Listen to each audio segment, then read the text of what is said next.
Hello everyone, good afternoon. At meron lang po tayong kokonting reaksyonan tungkol po sa thumbnail ni Rowenim.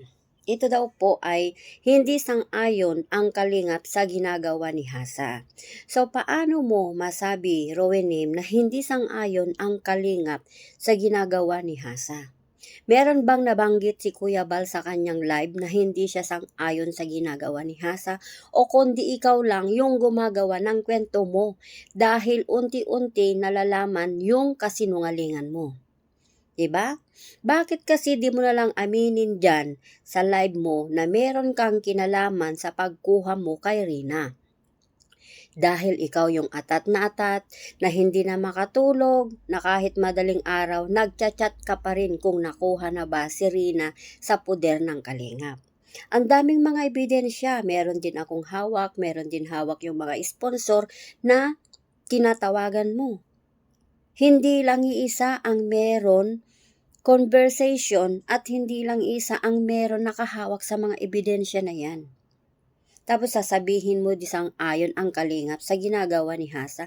Kung hindi sang-ayon ang kalingap sa ginagawa ni Hasa, para sabihin ko sa iyo, Rowenim, hindi sila magkakainteresado dyan sa live ni Hasa na di papakinggan yan kung walang katotohanan na nabubunyag.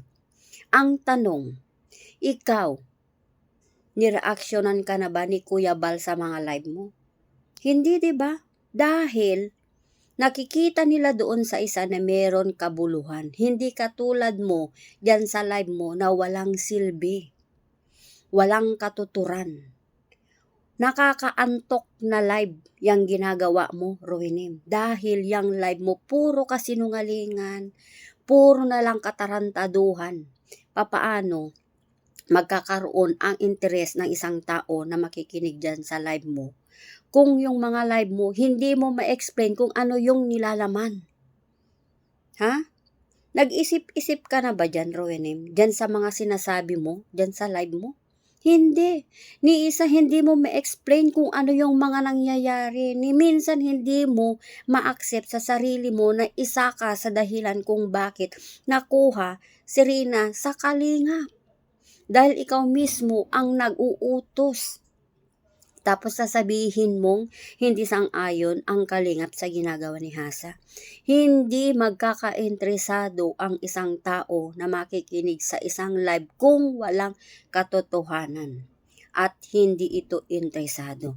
Pero nangyayari ngayon, lumalabas ang katotohanan at unti-unti kang nabubuko dyan sa kasinungalingan mo.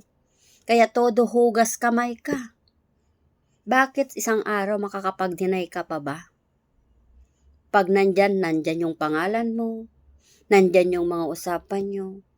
O diba? Ikaw pa mismo daw ang gumawa ng mga sariling GC. So wag mong sabihin na hindi ikaw yung gumawa at wag mong sabihin na wala kang ginawa.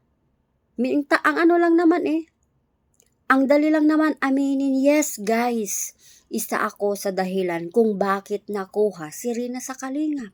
Yun lang naman Yun lang ang pwede nilang pakinggan sa'yo, yung masabi mo, yung katotohanan, pero yung pilit mong tinatago, unti-unting nabubunyag ang katotohanan. So ano pa ba ang gusto mong gawin, Rowenim? Magpakitang dilas ka sa kalingap na wala kang ginawa Bakit nakilala ka ba dito sa social media kung hindi dahil sa mga sponsor tanga?